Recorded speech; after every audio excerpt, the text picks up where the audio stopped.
Shalom and blessings, warriors of Yahuah and the truth. I am not feeling so great again, but I'm going to do a few videos, one for each channel each day, and I'm still going to try to do the one word of encouragement a night at least.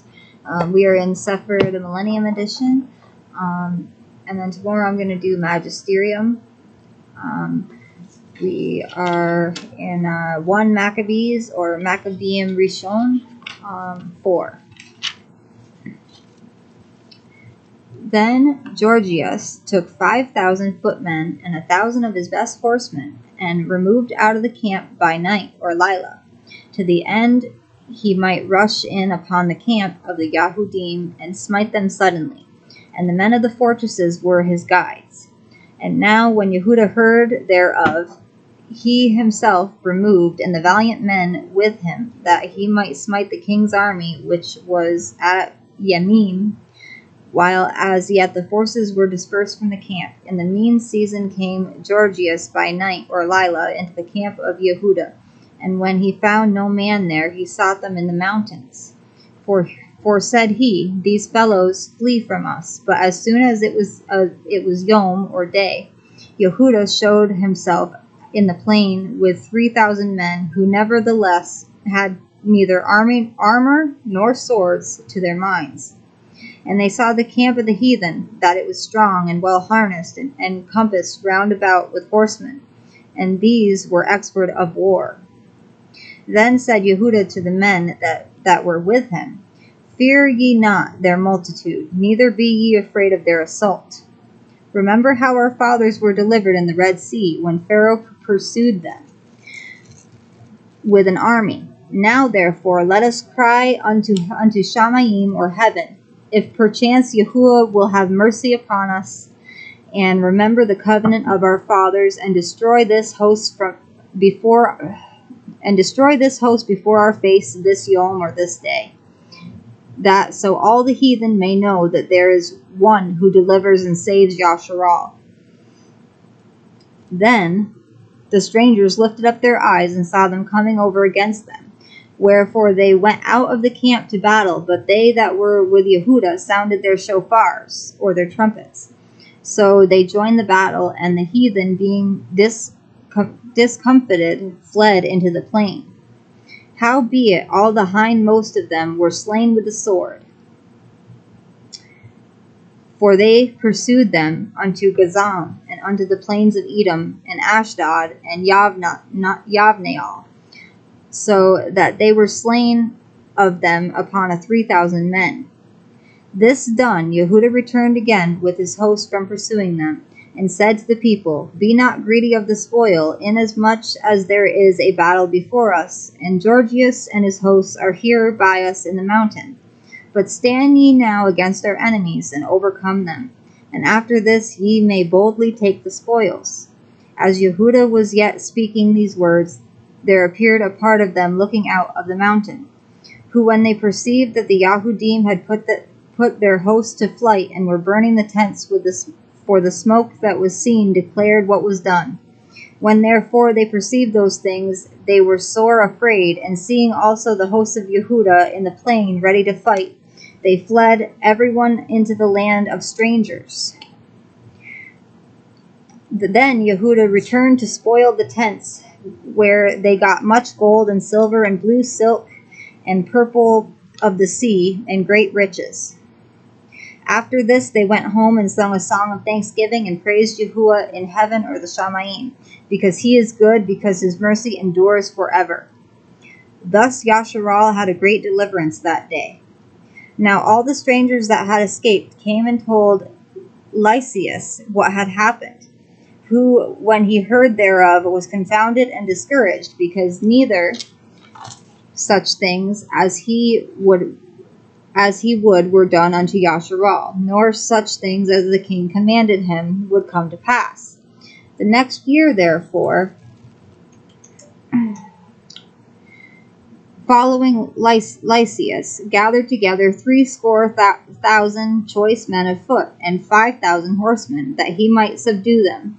So they came into Edom, and pitched their tents at Bet Surah, and Yehudah met them with 10,000 men. And when he saw that mighty army, he prayed and said, Baruch, or blessed are you, O Savior of Yasharal, who did quell the violence of the mighty man by the hand of your servant Daoud, and gave the hosts of strangers into the hands of Jonathan, the son of Shaul, and his armor-bearer.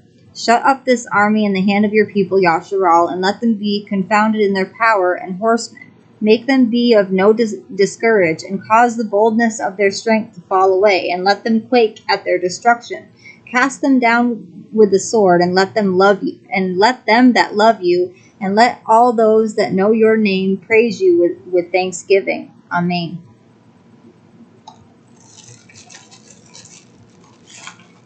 So they joined battle, and there were slain of the hosts of Lysias about 5,000 men. Even before them were they slain. Now when Lysias saw his army put to flight, and the manliness of Yehudah's soldiers, and how they were ready either to live or die valiantly, he went into Antioch, and gathered together a company of strangers. And having made his army greater than it was, he proposed to come again into Yehudah.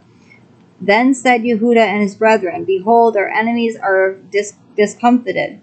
Let us go up to cleanse and dedicate the sanctuary. Upon this all the hosts assembled themselves together and went up into Mount Sion. And when they saw the sanctuary desolate, and the altar profaned, and the gates burned up, and shrubs growing in the courts as in a forest, or in one of the mountains, yea, and the priest's chambers pulled down, they rent their clothes, and made great lamentation, and cast ashes upon their heads, and fell down flat to the ground upon their faces, and blew an alarm with the shofars, and cried toward Shamayim, or heaven. Then Yehudah appointed certain men to fight against those that were in the fortress until he had cleansed the sanctuary. So he chose priests of blameless conversation, such as had pleasure in the Torah, who cleansed the sanctuary and bore out the defiled stones into an unclean place. And when as they consulted what to do with the altar of ascending smoke offerings, which was profaned, they thought it best to pull it down, lest it should be a reproach to them, because the heathen had defiled it. Wherefore they pulled it down, and laid up the stones in the mountains of the temple in a convenient place, until there should come a prophet to show what should be done with them. Then they took whole stones according to the Torah, and built a new altar according to the former, and made up the sanctuary and the things that were within the temple, and hallowed the courts. They made also new Kodesh vessels, and into the temple they brought the menorah, a 7-branched candlestick, and the altar of ascending smoke offerings, and of incense, and the table.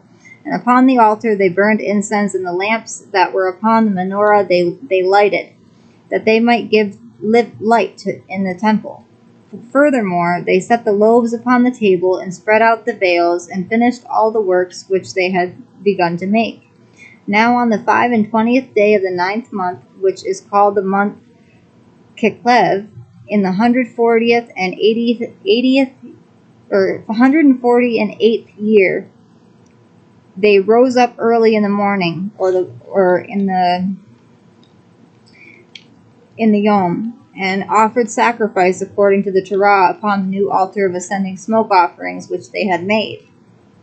Look at what time and what day the heathen had profaned it.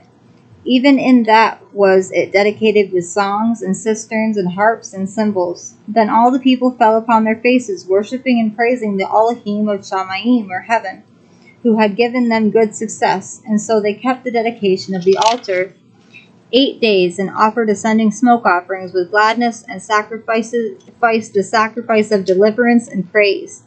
They decked also the forefront of the temple with crowns of gold, and with shields, and the gates and the chambers they renewed, and hanged doors upon them. Thus was there very great gladness among the people, for that the reproach of the heathen was put away. Moreover, Yehudah and his brethren, with the whole assembly of Yasharal, ordained that the days of the dedication of the altar should be kept in their season from year to year by the space of 8 days, from the 25th day of the month Kislev, with mirth and gladness. At that time also they built up Mount Sion with high walls, and strong towers round about, lest the other nations should come and tread it down as they had done before. And they set there a garrison to keep it, and fortified Bet Sirah to guard it, that the people might have a defense against Edom.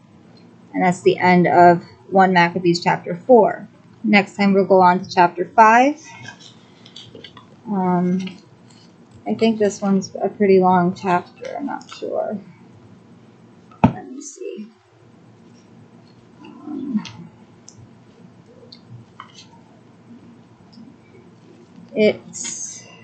Let me see. The chapters are long, but there's only 16 chapters in this one. So I hope you all have a Baruch day. Yahuah Baruch you all. I love you all with an everlasting love, as our Abba Yahuah and the Shamma'im loves each and every one of us. Shalom and blessings, beloved of Yahuah, warriors of Yahuah and the truth.